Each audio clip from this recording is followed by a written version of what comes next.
Welcome back to Emma's Vegan Eating. Today we're going to make pumpkin muffins with some chocolate in them.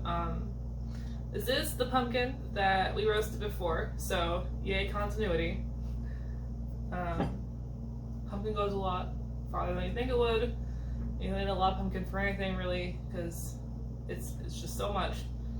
But it's awesome. So yay pumpkin. So first, we're going to preheat our oven to 400, okay?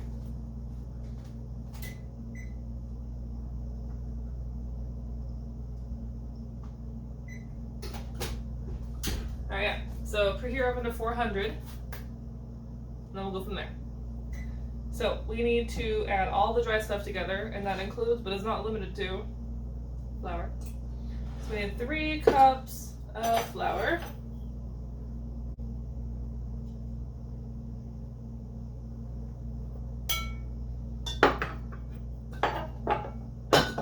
So that's the flour.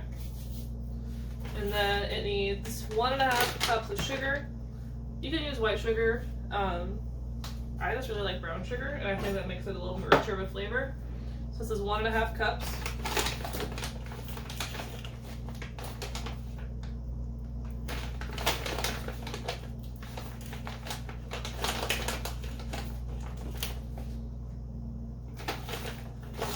I'm using a 1/2 cup scoop because the whole cup scoop would have a hard time fitting into that bag. Whatever you got works for you. And again, the white sugar is just fine. That's actually what the recipe calls for. I just like brown sugar. Alright, and then it says 3 tablespoons cornstarch.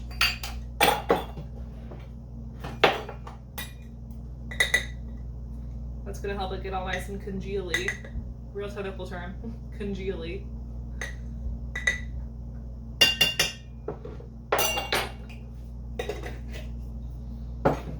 And then 2 teaspoons baking soda.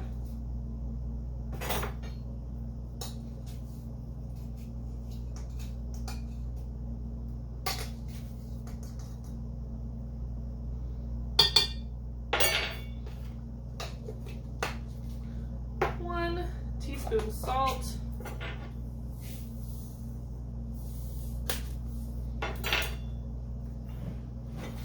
Alright, so then it calls for for pumpkin pie spice, which is all the flavors that you ever think of when you think of pumpkin spice latte. You're not tasting pumpkin, you're tasting the spices.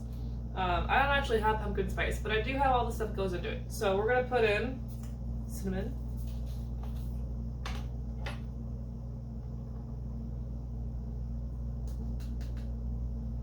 a little bit of tiny more, because who doesn't like cinnamon in their pumpkin muffins?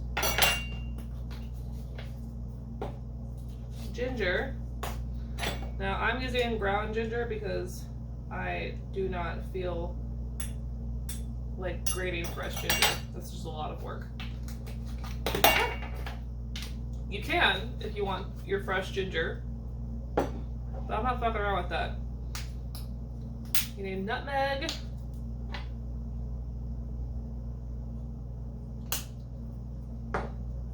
You need some cloves. You don't have to go super hard on this one because this flavor is super strong. So I'm not even putting in a full teaspoon. See?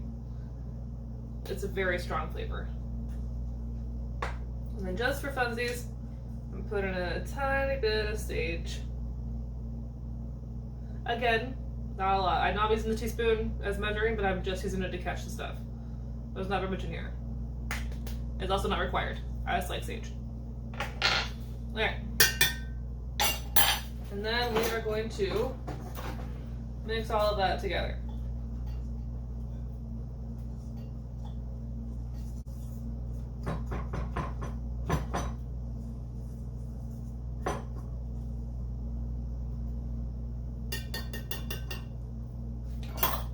And your mixture should look something like this. Now yours might be a little lighter if you're using white sugar, which is totally cool.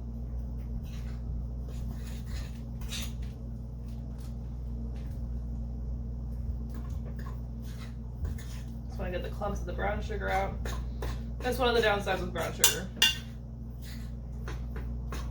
is that it is clumpy. But it's with a molasses-y taste, you know? I think it's fine. Alright, So I'm gonna move all of the dry shit out of the way, and then we're gonna put the wet stuff together and mix all shit together. It's gonna be great. Now we're gonna put all of the wet stuff together.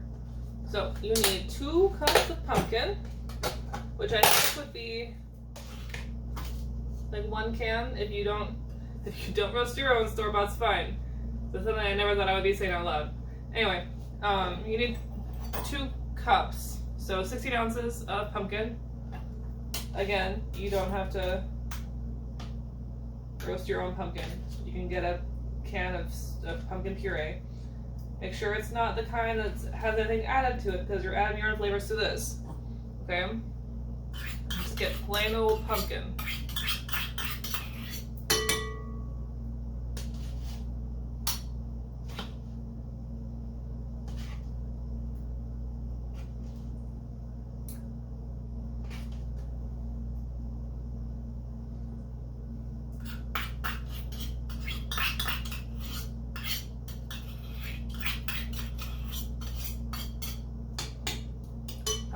Alright.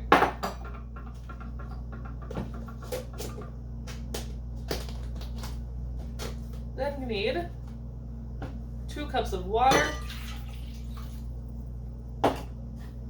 2/3 oil, 2/3 cup oil, sorry. It says vegetable oil on the recipe. I'm using coconut oil because I have coconut oil and it's the same thing. Alright, and then you need 2 teaspoons vanilla,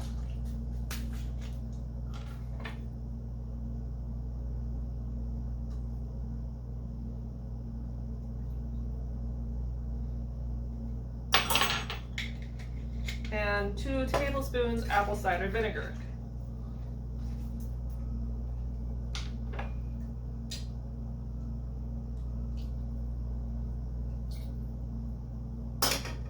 Alright. And then we're just going to mix all of that together. The mix should look something like this. And then we are going to put all of it into the flour. Alright, so now, oh geez.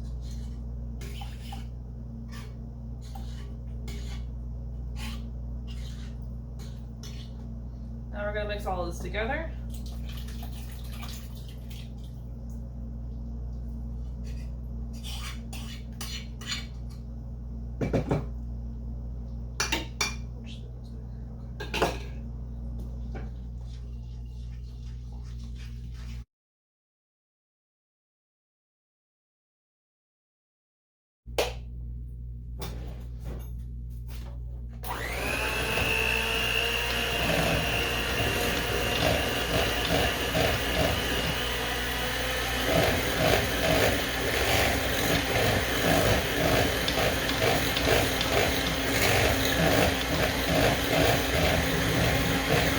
Technology. Gonna eject these. This is about the time that I would normally offer my roommate and my partner to lick the beaters or spoons, but they're not here, so it sucks for them. Alright, the last thing we're gonna do is add the chocolate. So it calls for 1.5 cups chocolate chips or chocolate chunks. I forgot to buy chocolate chips, so I just took every piece of chocolate that we had in the apartment and I chopped it up. And I don't think it'll be enough to be like super chocolatey, but it'll be a nice little boost.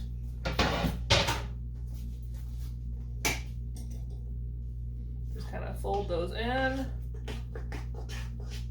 Making this at home, yours should look a lot more chocolatey than mine. But, you know, this will still be really good. Alternatively, if you don't feel like doing chocolate, I think apple chunks would also be really good. Maybe raisins or cranberry, like craisins or whatever you want to call them. Those would all be really good also. So you do you, whatever you're happy with. I have to get our muffin tins ready. I'm gonna use my brushy guy and some more coconut oil to just make it so nothing will stick. You can use your spray thingy, you can use butter. It doesn't really matter a whole lot. I wouldn't use like olive oil because I feel like that'd be kind of a strong flavor. Whatever you can make work, that's all that really matters. As long as your muffins don't stick to the tin. If you have inserts, like the little muffin paper thingies, those work just fine too.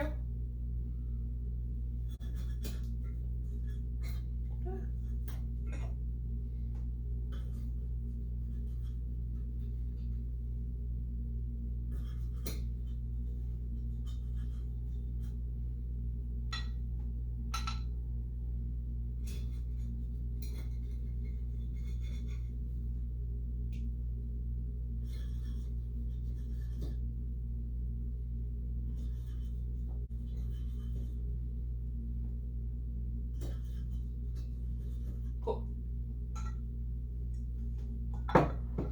And then you're just gonna start scooping. You want a bigger scoop than that.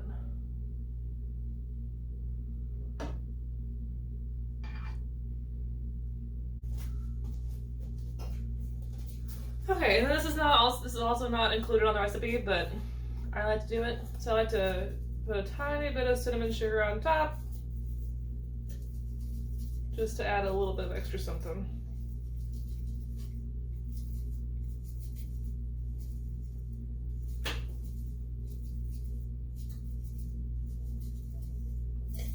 It is in no way required. I just like it. Okay, so your muffin tin should look something like this. We're gonna slap it in the oven. We're gonna slap it in the oven for 18 to 20 minutes. So like, I put it in for 15. Check on it with a toothpick or a really sharp knife. Go from there. We want them to look, nice and like golden, really good, but not too dark because that's burnt. So keep that in mind. I will see you in 18 to 20 minutes.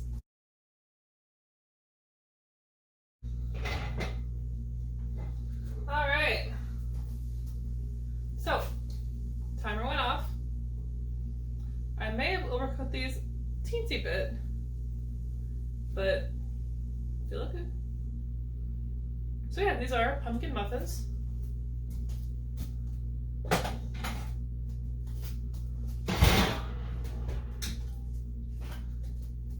With chocolate chips or chocolate chunks. As you can see, we're gonna get a lot of muffins out of this, but that's it. So thank you for joining me again in Emma's Vegan Eating. I hope this recipe helps you make really yummy things for brunch or for just a nice pumpkin-y snack, whatever you're into. Thanks for watching.